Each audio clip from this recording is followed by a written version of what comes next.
এই সিন্ডিকেট আসলে ভাঙাটা খুব কঠিন, কারণ এইখানে তো ধরেন ওই সেই টপ ম্যানেজমেন্টের লোকরা জড়িত আছে, আমলারা জড়িত আছে, বড় বড় ব্যবসায়ীরা জড়িত আছে, এখানে ইনভেস্ট করে রাখছে। মানে এখন কিন্তু এটা মানুষের ট্রেন্ড হয়ে গেছে যে ধরে নামাইতে হবে। তো এরকম যদি আমরা সবাই একসাথে হতে পারি, এই ধরে নামালে সিন্ডিকেট ভাঙা যাবে।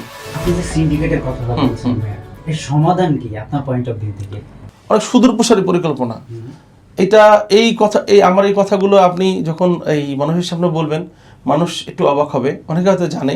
এইটা ভেঙে দেওয়াটা অনেক কঠিন। কেমন কঠিন? ধরেন আপনি আর্মি ট্রাস্টের আন্ডারে আপনার বিভিন্ন হল আছে, সেখানে এনলিস্টেড টাকা তারা নিচ্ছে, 10 লাখ টাকা, 20 লাখ টাকা। এইটা ধরেন আমার একটা জামানত বাবদ নিচ্ছে যে আমি কোনো ক্ষতি করলে তারা এটা দেবে। কিন্তু তারা এই ধরেন 10 লাখ টাকা রেকর্ড থেকে তারা 35% যে একটা ফি নিচ্ছে, এইটা আসলে কোন কারণে নিচ্ছে, এই কথার কোনো উত্তর নাই।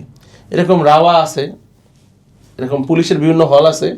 এই সিন্ডিকেট আসলে ভাঙাটা খুব কঠিন, কারণ এইখানে তো ধরেন ওই সেই টপ ম্যানেজমেন্টের লোকরা জড়িত আছে, আমলারা জড়িত আছে, বড় বড় ব্যবসায়ীরা জড়িত আছে, এখানে ইনভেস্ট করে রাখছে। এবং বড় বড় হলগুলো যারা মানে বেসরকারি ব্যবস্থাপনায় হয়েছে, আমি যদি বসুন্ধরার কথা বলি, সেখানে ধরেন আপনার এত টাকা কাজ করতে গেলে এত টাকা কমিশন, এত টাকা হল ফি, এত টাকা। আমার কথা হলো আপনি এই হল ফিটা ক্লায়েন্টের কাছ থেকে নেন, এটা আলাদা করে ইভেন্ট প্ল্যানারের কাছে যোগ করার কিছু নাই।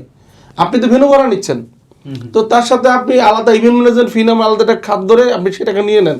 এটা ইভেন্ট প্ল্যানার কয় টাকা কাজ করবে, সেই কয় টাকা ডেকোরেশন করবে, তার উপর একটা কমিশন দিতে হবে। এটা শুধু আমাদের সেক্টর আছে তা না, এটা কিন্তু ক্যাটারিংয়ের সাথে যোগ করা আছে বিভিন্ন হলগুলোতে, এটা চার্জ। এই সিন্ডিকেট আসলে এই দেশে ভাঙা অনেক বেশি কঠিন। তবে কথা হলো ভাঙবে। এই যে যেমন ধরেন এই 24 সময় আমরা দেখেছি, মানে এখন কিন্তু এটা মানুষের ট্রেন্ড হয়ে গেছে যে ধরে নামাইতে হবে।